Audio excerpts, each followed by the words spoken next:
overall draft plan of Liv Sandbox, and I like the combination with the Gragas, but this is kind of opting into a skill matchup against Deft and Vista. And I think they're going to lock in Tristana, and I don't think this is going to end well for Prince and Effort. I already pointed out, like, I would have much rather seen them go for a bot lane that can just absorb pressure. Right? Like, just pick something like the Ezreal, pick something like the Xayah with a lot of built-in safety. It's not amazing, but all Prince needs to do is not die, maybe free up effort, but now you're opting into a skill matchup, whereas Croco wants to spend all his time on Summit. Like, we've gone over this again and again. Like, that is what he's going to do. You can bully the Sion early, right? Like, this is something that Liv Sandbox are one of the teams that have been able to do this. You have the setup for the Camille with the hook shot, then you enter the Udyr, and like as a whole, I love the top side here of Liv Sandbox. So it's just it's really, really scary. Plus, we had a conversation about this already as we hop onto the Rift here for game number 1. How rarely he dies, and like just how much he's able to keep up with the rest of his team. As that's what early bot prio gets you, and that's already kind of a spanner in the works here for Liv Sandbox. I really think with this composition you need to pump some gold into Summit, because if that Herald is not going towards top side, I don't know, man. Like, just dump it into Summit. You know the win condition. Well, Deft going 1v1 against Prince here, gets Buster shotted back, but in the end it's actually relatively even. Right. On this Hanwha Live line, it's not okay. Oh, here's a Magnet Storm towards the bottom side as Ragnarok is popped. They're looking for Prince as Effort's taking a bit of damage. Cast comes down.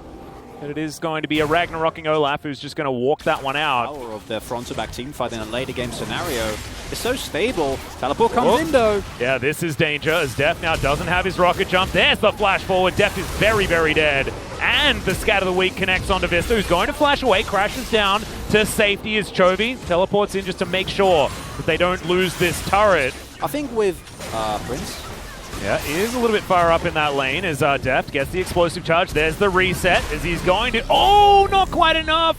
The calculation just barely not there for Deft. They would have gone killed repeatedly, and this would have been a completely different match, but the defensive play is looking really on point at the moment. Not to mention the, you know, multi-camp advantage that Johan has as well. Like, that is not something you see in a matchup of, you know, that's 6 camps. It's crazy. As we've got an engage here, and Vista is just dead. Real dead. Phase Rush has not been changed. Yes, of course, you have the new items, but I still think that experimentation can provide a lot. Vista! Once again, the horse is in trouble as Deft is actually going to get over this time. Vista flashes out, teleports, coming on in. That Scat of the Week was not exactly the best one as Effort gets over the wall, but the train, crashes, unfortunately, and Morgan is just going to get beaten down. Does get the heal from Deft, though. Will walk to relative safety. And this is a completely different game than what I expected. Chovy! Oh, maybe caught napping here just a little bit as the ult from Fate is going to be enough. Just caught in transition, unfortunately, and Liv Sandbox also take down the top outer turret. The snow is beginning to ball up here, Chronicler, and it's feeling like Liv Sandbox are just riding it towards a victory, potentially. We'll have to see what Hanwha Live can do in response. It's getting chilly for Hanwha Live, as you say, Liv Sandbox. And as this Mountain Drake is available, Hanwha Live Esports, they just want to let it go. They're looking for a Baron. As Liv Sandbox probably going to be able to burst down this Mountain Drake, and I don't know whether Hanwha Live Esports are going to be able to get this one done in time, but they're going to go for it anyway. Have a lot of damage available, they're rushing it. This Azir actually does a hell of a lot of damage to Baron as well, so it's already down to half health as Effort taking a bit of damage. In goes Vista. There's the Magnet Storm into the backline. It was all a bait all along. And Summit's going to get chunked out and destroyed. The cast, not exactly the highest value, as Deft just rocket jumps back into the fight. Johan actually still alive. I expect them to go for the turret. They also didn't get the Drake. Liv Sandbox. They're getting hungry for kills here, and I would have much rather seen them go for that objective. The fight continues. Yep, Johan going to dive on over. As Hanwha Live Esports, they have no vision of this area. Deft is going to walk into 2 people. The Pierce does not land. Rocket Jump going to have to be used. Has Flash available as well as the heal. And there's the follow flash from Effort. Absolutely love it. This guy's been on form today, and Liv Sandbox find a couple of picks. And now they should be able to get towards this dragon, although it's being furiously pinged from Hanwha Live Esports. As Chovy should be able to get over there and at least threaten Soul Point. As he does so. Where has this Liv Sandbox been the entire split, Atlas? I don't know, they were killing Gen G before, and they killed Hanwha Live earlier on. This is a team on the upswing, right? Like, They finally put all the pieces together, and it's working. Yes, just the cleaned up play from Liv Sandbox as a whole is just, it's kind of baffling. Engage, this is aggressive. Yeah, straight underneath the turret is Croco looking for the backline. Buster Shot needs to respect it. And Harmalife Esports are going to back away. Effort is going to get Magnus Stormed and exploded. Vista in that front line doing work as the Emperor's Divide comes in. Chovy sweeps his way out as well as Prince goes golden, but then goes to the Death Chamber. And yes, they lose their Olaf, but unfortunately it's not going to be a win for Liv Sandbox this time around. They will take this turret. There's a minute on the mountain, so Liv Sandbox should be alive for that fight, but Hanwha, this is what the team fights look like when they get them on their terms. And now they might be looking at Mountain Soul here, which is such a problem for Liv Sandbox. Liv Sandbox do have position around this dragon, but you can see Harmalife Esports, they're ready once again for another 5v5. This is their territory. This is what they love as Summit. Looking to wrap around for that flank. The dragon going down very low. In goes the train. Harmalife Esports, they do get the Mountain Soul. And now Summit's going to give him a thumbs up and not really know how to enter this fight. He'll do it via the Emperor's Divide and then the Death Chamber right after this stopwatch as Prince is going to get jumped on literally by Deft and then left actually by himself as Fate is now limping away. It's a brick wall on the front line. That's precisely what he wants to be doing as the Sand Soldiers are after Liv Sandbox creates well and truly enough space. Come on, Summit. To grab the inhibitor as yes, Summit's going for the base race versus 5 people. Let's do it. Let's see whether he can get this one done as at least they might be able to have some super minions heading out of the base. As you can see, Harmalife Esports actually looking to get out of here as the Rel makes it home, and now it's a 4v4. Maybe this was a mistake. I'm not entirely sure, as Deft now over the wall, spotted on some wards, and Morgan taking a lot of damage, in fact about infinite damage, but he's still not dead, of course. Feels a little bit immortal here as Vista is going to get over the wall. Oh no, trapped in the tiniest little corner of Baby Cage there, but was still able to make it over as the teleport is used. Yeah, I love wall synergy. Yeah, it doesn't actually work, but like the idea behind it is really one of my fun. favorite games of all time. It was Albus Nox Luna many years ago. They played the Poppy and Nivea comp, and oh my god, it was beautiful. That's so good. One of my favorite games. As there's a knock-up onto Effort. Fate's Call immediately going to be used here. Let's see whether it actually gets the value as Fate wrapping around. You can see Death actually diving right into the middle of this one. Doesn't have another stopwatch, but he does have his GA, of course. So he's coming back to life. Croco now diving on top of him. Death does make it out as Effort is going to get taken down eventually. A double kill now for the Olaf is unfortunately for Liv Sandbox fans. They're just a little bit too far behind when it comes to compositions, and Chovy is going to get over this wall. Blast cones his way in and then immediately gets shoved out. I like that one, as now Morgan is going to get his revenge here onto Summit, just smacking him around as best he can. Yeah, I don't know whether he necessarily does, but he is buying some time as Deft hops over the wall, gets himself the blast cone, and stops Croco from having any way to get over that wall. 12 seconds, that's far longer than I should have said. 0.12 seconds, let's go with that. Yeah. As Deft wails on them with his auto attack. Summit finds the Olaf in the back line, actually is going to win that fight most likely, but it's a double kill already in the front line for Deft as Fate is now running for the hills. We're looking towards that 20% as he's burning down, and the Elder will wreak havoc on Liv Sandbox, and the Nexus will go down as well. Harmalife Esports come through here, and I think Summit had a great one. I think Fate as well. Some of his scatters were just brilliant, and the early game was fantastic, but I mean, I don't know how the Olaf did that much damage. That's insane. Hey. Johan's coming back with a vengeance. Honestly, like, I'm just super amazed at like how good this game was. You already pointed out, like, I think this might legitimately have been like one of the best games that I've seen this week, where it's just like both teams are evenly matched. They play to their outs. The team that wins doesn't win because the other team did something colossally stupid, right? Like, unfortunately. Welcome back everybody to the LCK Analyst Desk, and we are kicking off a match between Liv Sandbox and Hanwha Esports, and today we'll be joined by Subin-Yun, Midori, and Kuro. We're looking for another upset coming up from Liv Sandbox, whereas Hanwha Esports is really wanting their revenge, and they are taking game number 1. I think both teams are able to play accordingly to their team's color. And we saw Camille Graga's comp once again, the same comp we saw from yesterday. In the previous matches, we have realized that Camille and Gragas have a very strong priority in the early game.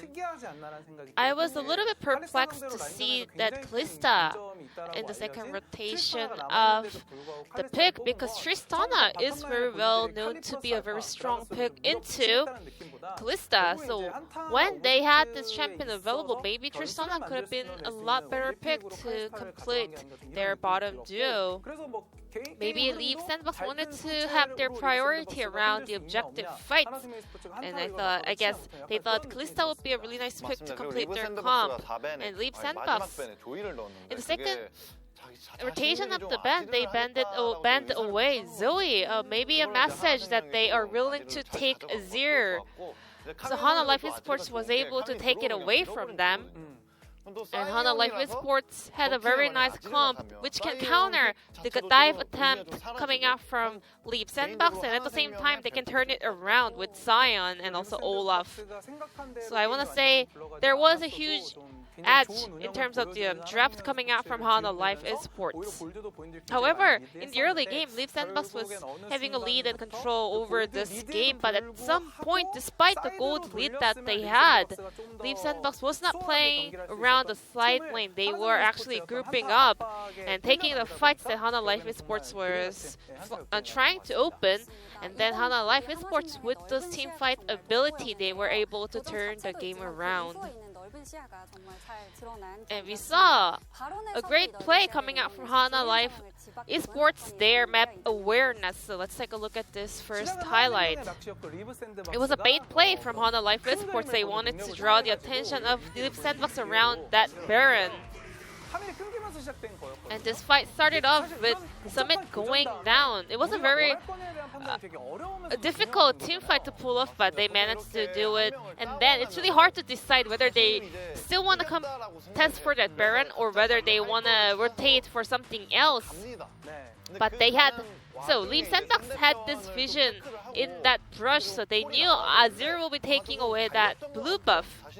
So Hana Life Esports, because maybe they got overconfident after having a bit of a win in their prior team fight, they got overextended right here. So the players got super split around this Baron River. And still, it was really impressive to see that Leaf Sandbox was really calm and controlled. They were not getting overextended to lock down some kills. They were waiting for Summit to actually rejoin this fight to pick up some kills for sure.